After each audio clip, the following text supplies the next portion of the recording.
You're watching First Alert 7 News at 9 on the CW and live on YouTube with Lauren Munt and weather with Tom Tiefertiller. New problems came up when people were out of their social environments for so long. We've got a lot of work to do to properly care for those important mental health needs that all of us experience. A new behavior facility is on its way to the Permian Basin. In just a few minutes, we're going to tell you why the new facility is much needed. Thanks for joining us for First Alert 7 News on the CW, and thanks to those of you joining us live on our YouTube. I'm Lauren Munt, and we're going to start tonight tracking crime. The Midland County Sheriff's Office arrested Devion Gomez yesterday. Back on November 22nd, deputies were called to the hospital for a report of abuse to a 4-month-old baby. The investigation led them to Gomez, who's charged with injury to a child. He's being held in jail on a bond of $100,000.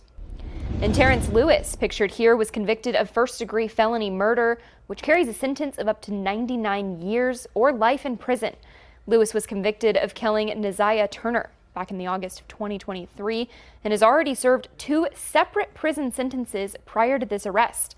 Lewis was indicted with Moby Cordell Lewis for Turney's murder, and Moby's trial date has not yet been set. And a Midland man is dead after a rollover crash on Highway 191 that happened early this morning. Midland police are saying that 34-year-old Seward Brandon Lott was driving a red Toyota Corolla on the service road. They say that the vehicle left the roadway and rolled over, hitting and snapping a utility pole. Police say that Lott was partially ejected and pinned under his car. He was freed by first responders and taken to the hospital, but he later died from his injuries. And we are your first alert on any traffic updates. That's road closures and accidents. Drivers in Odessa, be aware. Part of Dawn Road is going to be closed tomorrow. It'll be closed just north of Cody Place, which is being closed so that a contractor working with the city of Odessa can replace water infrastructure in the area. Doing that is all part of the city's valve replacement construction project. The city is expecting the road closure to last up to 3 weeks. And we've got an update for you on something that you don't really see every day. Power is back on after having to be shut off to a portion of downtown Midland today as crews work to extinguish an underground high-voltage electrical line. Firefighters had to block off the roadway and wait for utility crews to cut the power before the fire could be put out. Now, once that fire was put out, those utility crews worked to restore the power. Encore officials say that only 15 customers were impacted in the downtown area. We're going to take a pause now and talk your weather forecast with Chief Meteorologist Tom Tiefertiller. Tom, how's it looking out there? It is looking pretty cool. As just stepped outside on my way back in, I should say, from dinner, and things are still a little chilly and a little cloudy out there. Now, your first alert is showing that we're going to see some warmer temperatures in the forecast as we get rid of some of these clouds. Southwest winds return. It's going to make for a fantastic weekend across the area as we're going to see these up and down temperature trends continue into next week. Today, clouds kept temperatures down, only 55 out at the Midland National Air and Spaceport, a little milder out towards Monahans and Wink. But the warm spot was Fort Stockton with 69 degrees this afternoon. As we take a look at Odessa tonight with lots of Christmas lights out there, temperatures have cooled off to the lower 50s. We are still dealing with some wind out there out of the south up to 16 to 20 miles an hour over towards the Big Spring area. The gusts are staying below 20 miles an hour for the most part, guess a 24 in Big Spring, so adding to the chill a little bit as we're expecting a cold one, but not quite as cold overnight tonight, and milder weather is on the way.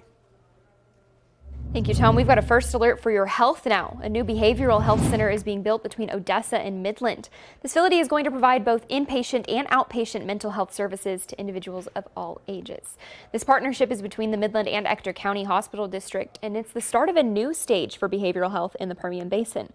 Now that part of the foundation of the facility has been laid, the health center is going to cost $232 million, indulging all design and furnishing. Texas Tech has also partnered with the Behavioral Health Center to bring in their very own healthcare providers. We're working with our local institutions of higher education to build teams of people, to educate people to do the various jobs we have here. Texas Tech is a really important partner to us. They'll bring the psychiatrists who will be needed to direct the care here. According to Myers, the need for mental health services has increased since COVID, and some of these people are still without care. which is why the Permian Basin Behavioral Health Center is being built to make those changes. It's set to open in 2025. More health headlines. Odessa College is planning to relaunch the respiratory care program for the next school year. They closed the program several years ago, but they're looking to restart it now thanks to a partnership between OC and Medical Center Hospital. This program returns after Odessa College saw a major need in respiratory therapists for hospitals across West Texas. Students will practice with mannequins, and they'll go to 9 clinical facilities across the Permian Basin in order to help them learn patient care. This program is going to start with 15 students, and once that number grows, the goal to keep them in the area for work after they graduate. Study in your own town and also be able to practice what you love in your own town, and it also gives back to our own local hospitals. So we are able to keep more of our personnel within the Permian Basin than having people move away because they are not from here. This program is also set to begin in 2025. And welcome to the Nerd Academy. No, that's really what it's called. It's a new private school that's located inside the Odessa's YMCA, and it's a blend of traditional learning with the region's biggest industry, I should say, some say best, oil and gas. The school's curriculum is designed to build more than academic knowledge. It wants to create well-rounded students by emphasizing leadership, anti-bullying initiatives, and hands-on projects. With those projects ranging from robotics to industry-focused problem solving, students are learning in an environment that allows them to grow academically, emotionally, and even professionally. I wish I would have had a stronger relationship with my teachers. I wish I could have had that confidence to tell them about my day, to interact with them in not just an educational way. I want that for all the children here. I love creating that special one-on-one bond. I mean, I give them hugs in the morning. I make sure they have everything they need.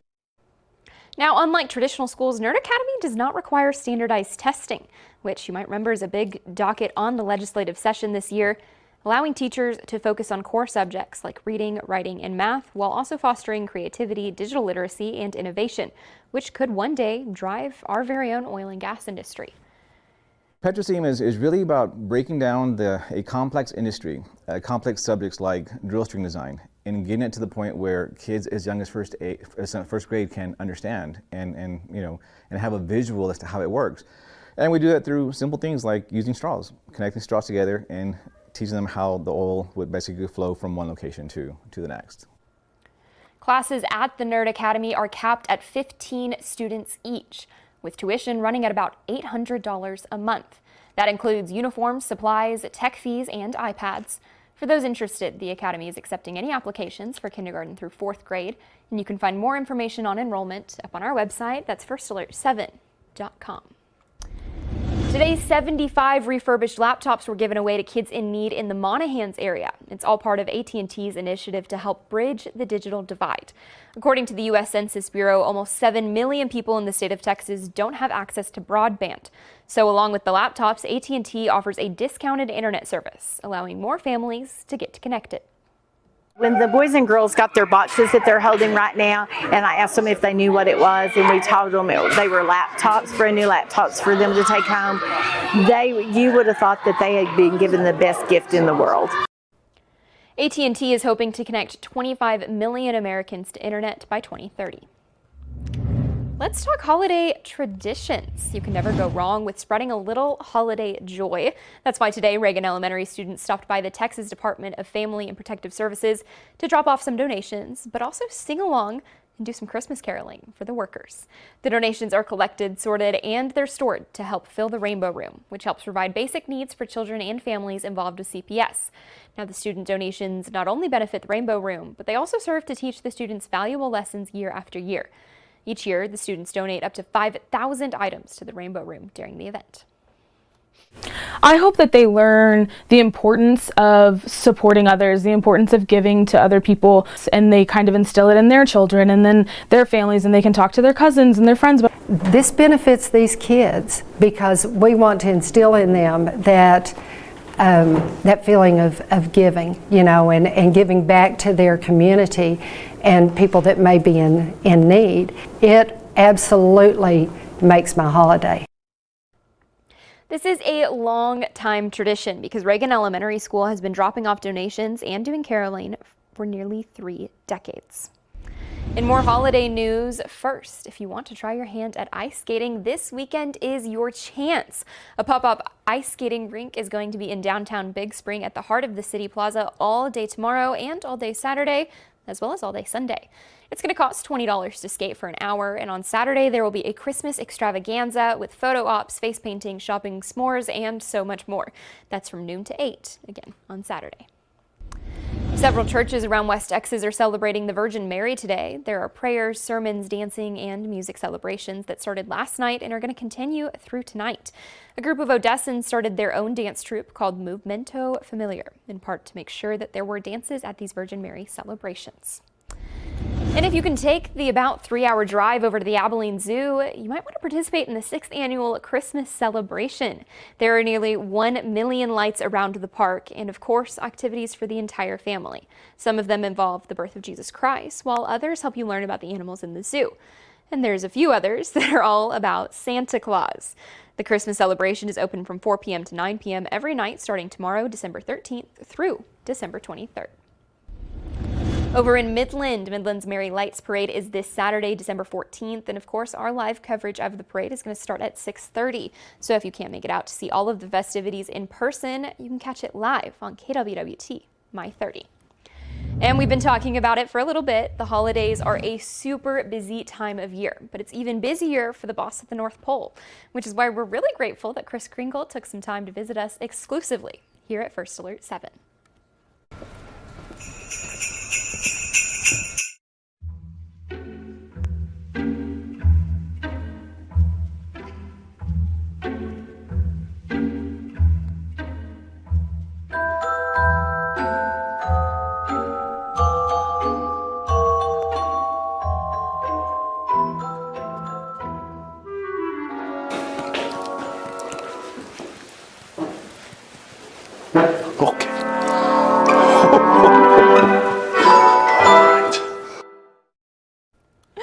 I will have that full story with St. Nicholas and lots of his merry helpers tomorrow at 9 and 10. Coming up, we're going to take a look at your news across the state, so stick around.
We are your first alert on news across the state. We've got some information on a plane that crashed into a busy intersection in Victoria, Texas. Video that you're seeing now shows the mangled aftermath of a plane broken in two. Part of that plane landed on top of one car and hit 2 cars on the road, flipping one on its side.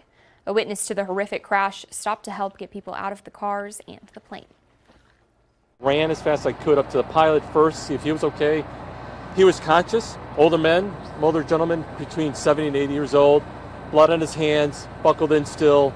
He didn't think he'd get out of there. He was still in shock, so I unbuckled him. We're very thankful that it is what we have now, and it's not something that happened or could have been worse. Obviously, anyone that's been injured, we want them to have a full recovery. In total, 4 people were taken to the hospital and all of them are alive. The cause of the crash remains unknown. There is an airport nearby, but it's unclear if the pilot was landing or where they were headed. Investigators are expecting the plane to stay there for a few days as they investigate. Also across the state, Attorney General Ken Paxton is suing chemical giants 3M and DuPont. Paxton is accusing them of decades-long misrepresenting and omissions regarding the safety of PFAS. The products have been sold despite evidence that they contain harmful chemicals. Exposure to PFAS has been linked to health issues like cancer and even birth defects. They can accumulate in animals, plants, and humans in contaminated drinking water. Well, we saw a cool day across the area. It's making for a chilly evening, but better weather is ahead that we'll talk about coming up next.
Now, from the First Alert 7 Weather Center, here's Chief Meteorologist Tom Tiefertiller.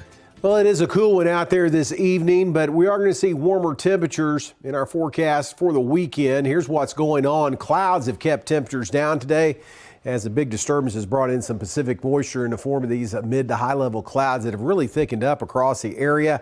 There are some breaks out towards far west Texas. We're going to get in on that as this system does zip across into our north. It's going to bring a weak front, but it's not going to do a lot to temperatures, it looks like. Coming up here over the next couple of days, we're actually going to warm things up. Now, the radar is picking up some of this mid to high level moisture, showing some returns there.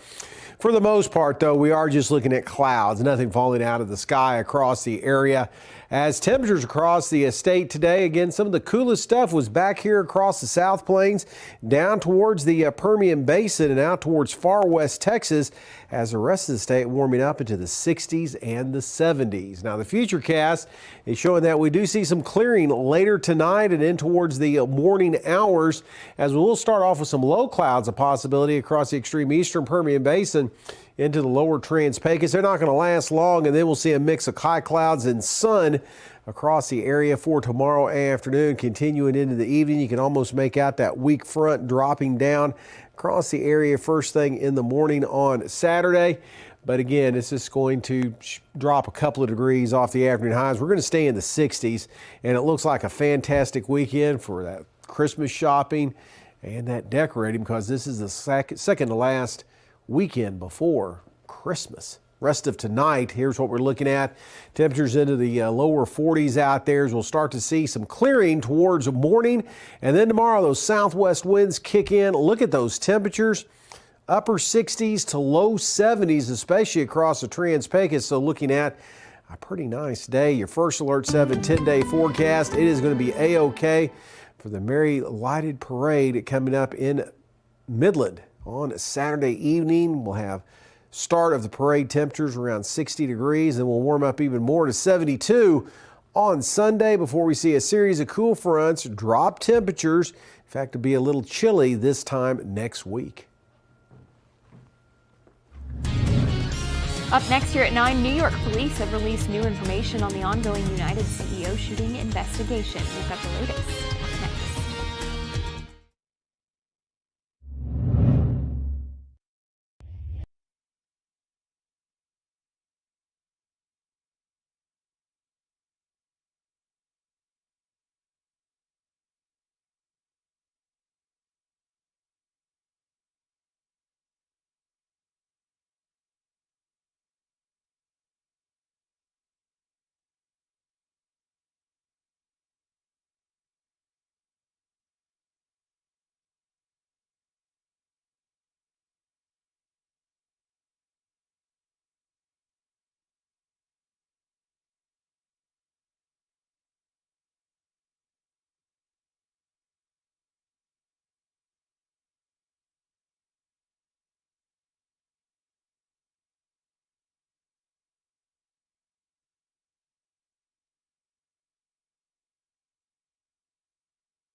We've got an update for you now on a story we've been your first alert for since it happened last week.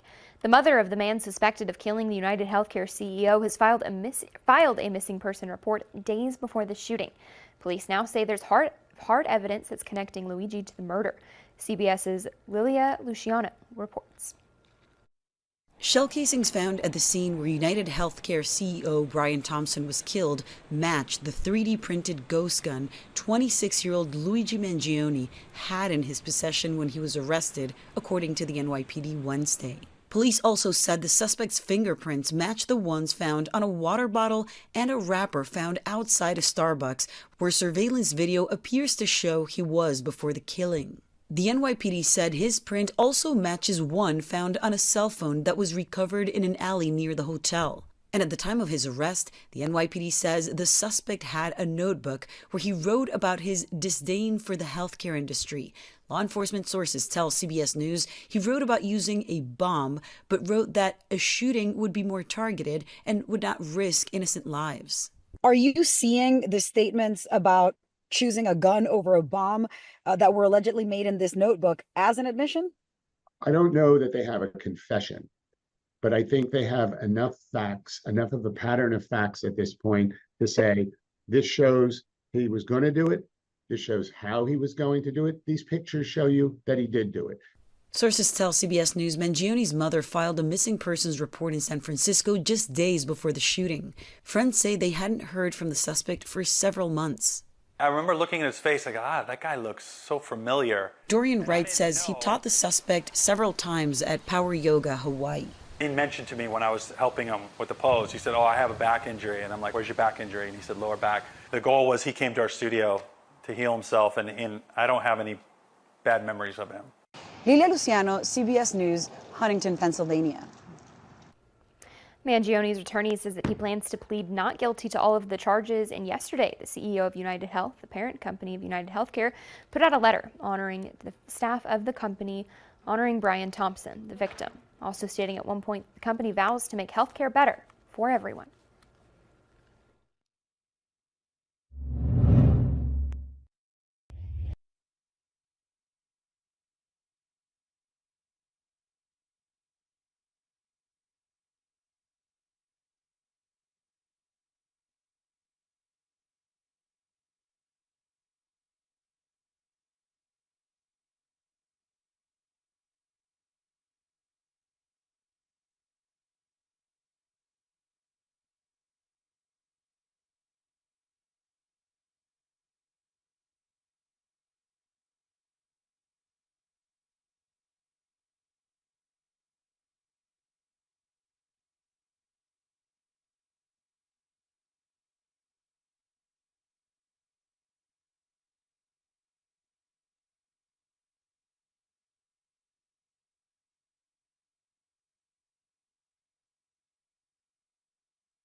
All right, before we go, I wanted to show some video that we took a look at earlier in the show today.